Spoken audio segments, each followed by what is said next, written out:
आता आपण समृद्धी शेगडी पेटवूयात. तर सध्या 0वर स्पीड आहे. आता आपण स्पीड 1वर करूयात. तर सध्या हे 1वर स्पीड आहे.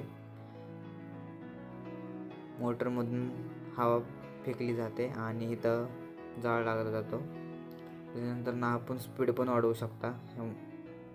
ज्याप्रमाणे आपल्याला जाळ हवा आहे त्याप्रमाणे आपण स्पीड जास्त करू शकता. आता हे 3वर स्पीड आहे. तुम्ही पाहू शकता हा जाळ छानपैकी लागलेला आहे.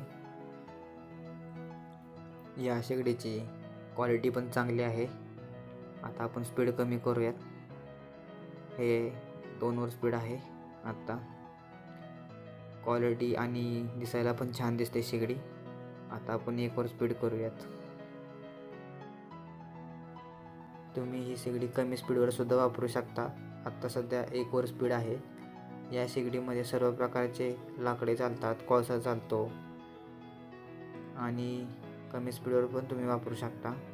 आणि या शेगडीची चांगली क्वालिटी असल्यामुळे तुम्ही ह्याला बाहेर पण नेऊ शकता. एकदा शेगडी चार्ज केल्यानंतर कमीत कमी 7 ते 8 तास चालते आणि बॅटरीचा बॅकअपसुद्धा चांगला आहे. तुम्ही या शेगडीवर पाणीसुद्धा तापवू शकता.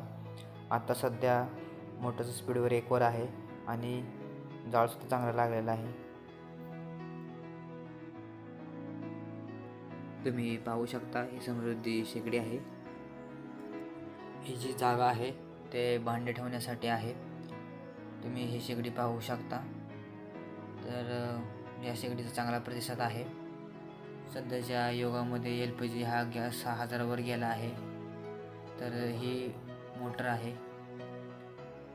आणि ही जी आहे ती राख पाडण्यासाठी आपण ह्याचा यूज करतो. ही चावी फिरवली की इथून राख खाली पडते आणि इथून या पाईपमधून मोटर चालू केल्यानंतर हवा येते. तर LPG गॅस 6000वर गेल्यानंतर सर्वसामान्य माणसाला परवडणार नाही. तर जी शेगडी आहे ती मागून अशी दिसते पूर्णपणे. इथं ट्रान्सफॉर्मर आहे. तुम्ही या शेगडीवर सर्व प्रकारचा स्वयंपाक करू शकता. कारण ह्या शेगडीची साईजसुद्धा मोठी आहे, त्याच्यामुळे भांडंसुद्धा मोठं बसतं. तुम्ही मटण चिकनसुद्धा शिजवू शकता.